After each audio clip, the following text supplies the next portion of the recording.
बिस्मिल्लाहिर्रहमानिर्रहीम। अस्सलाम वालेकुम। आज यहाँ मैं एक सुप्रीम कोर्ट का फैसला शेयर कर रहा हूँ जो रिसेंटली 2021 में आया। और इस मुकदमा में जो जजेस थे वो एक जस्टिस काजी फाइज ईसा साहब और दूसरे जस्टिस सरदार तारिक मसूद साहब। वैसे तो लोग सुप्रीम कोर्ट के जजेस को कम ही जानते होते हैं, लेकिन काजी फाइज ईसा साहब जो हैं इन्हें आलमोस्ट पूरा पाकिस्तान जानता है, इसलिए मैंने इनका यहाँ नाम ले लिया। अब पहले आते हैं कि इस मुकदमा में इसके फैक्ट्स क्या थे, हकाइक क्या थे, असल इसमें मसला क्या था। और फिर मैं इसमें वो 3-4 इम्पोर्टेंट पॉइंट्स जो इसके फैसले में सुप्रीम कोर्ट ने हाईलाइट किए वो शेयर करूंगा। जो लोग दिलचस्पी रखते हैं वो इसको तवज्जो से सुने, इसमें काफ़ी आपको नई बातें सामने आएंगी। एक शख्स अदालत में आया, उसने कहा कि मेरे जो सौतेले भाई हैं वो अपनी प्रॉपर्टी मेरे आगे फरोख्त कर चुके थे।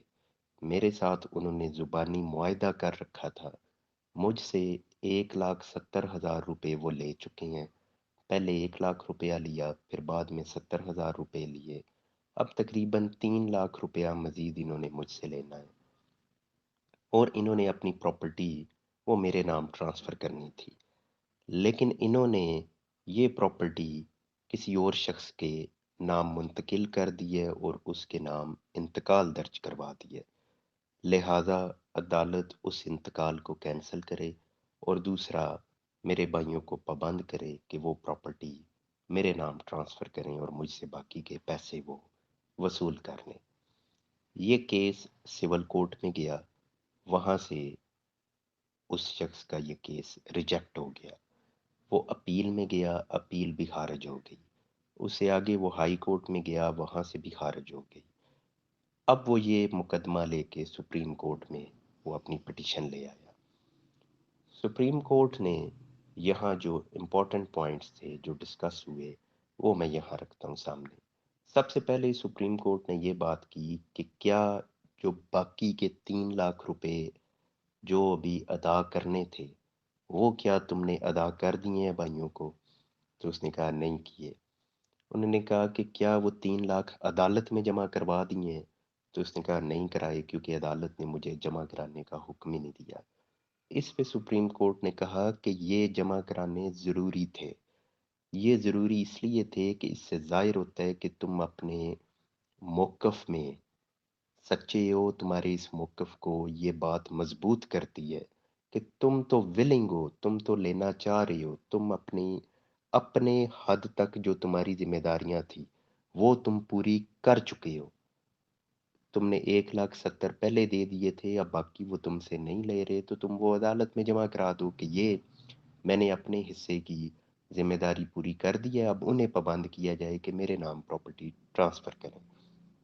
और साथ में ये सुप्रीम कोर्ट ने कहा कि ये जो धोखा दिया जाता है कि जी अदालत ने हमें हुक्म नहीं दिया जमा कराने का, तो ये गलत है। अदालत आपको कह रही है या नहीं कह रही, ये आपकी ज़िम्मेदारी है कि आप अदालत को कहो कि मैं बाकी के पैसे जमा करवाना चाह रहा हूँ। अब आगे फिर अदालत के ऊपर है कि वो आपको हुक्म देती है या नहीं देती, लेकिन आपकी तरफ से इसका इज़हार होना चाहिए था और वो नहीं हुआ। तो उन्होंने कहा अगर सिर्फ इसी पॉइंट को ही ले लिया जाए तो आपका ये मुकदमा ये फ़ारिग हो जाएगा।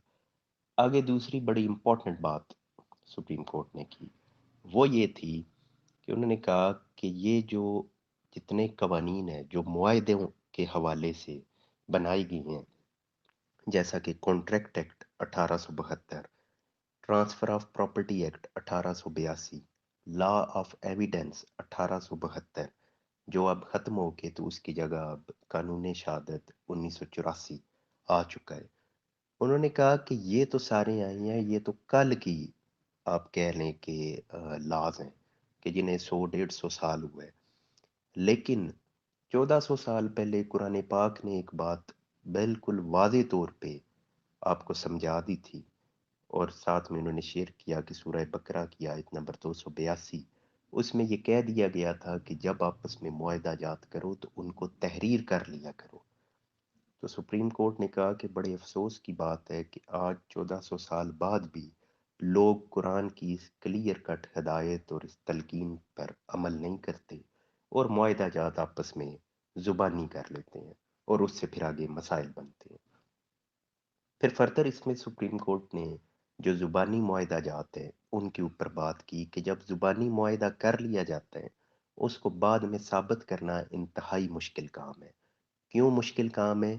کیونکہ آپ نے جو آپ کا معاہدہ ہوا تھا اس کی ایک ایک بات کو پھر سامنے لانا ہوتا ہے کہ کس نے آفر کی، کیا آفر کی، کب آفر قبول کی گئی، گواہان کون تھے، رقم کتنی میں معاملہ طے پایا، کتنی رقم کب ادا ہوئی، بقایا کب ادا ہوا، مزید اگر کچھ رقم رہتی ہے تو کتنی رہتی ہے، رقم دینے کے وہ گواہان کون تھے، اور کوئی ثبوت اگر اس کے علاوہ، تو یہ تمام باتیں یہ ثابت کرنی انتہائی مشکل ہو جاتی ہیں۔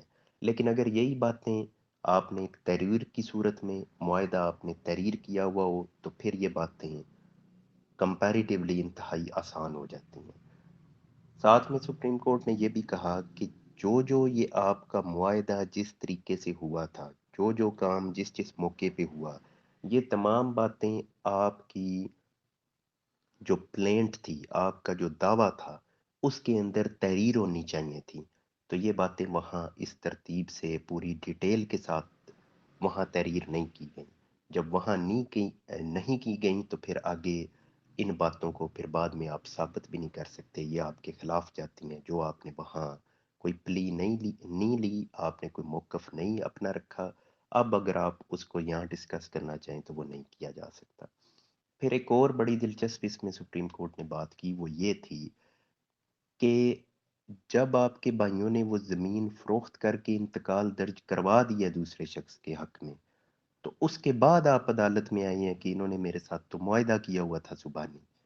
کہتے ہیں اگر تو آپ پہلے آ جاتے تو پھر اگر یہ آپ کے آنے کے بعد عدالت میں آ جانے کے بعد وہ زمین فروخت کرتے، اس کا انتقال درج کرواتے، پھر تو ٹرانسفر آف پراپرٹی ایکٹ کی سیکشن 52، جس کو میں پہلے یہاں ایک بار ڈسکس کر چکا ہوں، جس میں یہ کہا گیا ہے کہ دوران مقدمہ آپ زمین کو فروخت نہیں کر سکتے۔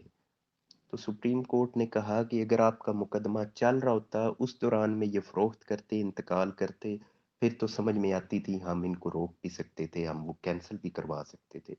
اب آپ عدالت میں آئے ہو کہ جب وہ اپنا منتقل کر چکے ہیں پہلے ہی، اب بعد میں آئے ہو، آپ کو جو یہ سیکشن ہے، سیکشن 52، اس کا بھی فائدہ آپ کو نہیں ملے گا۔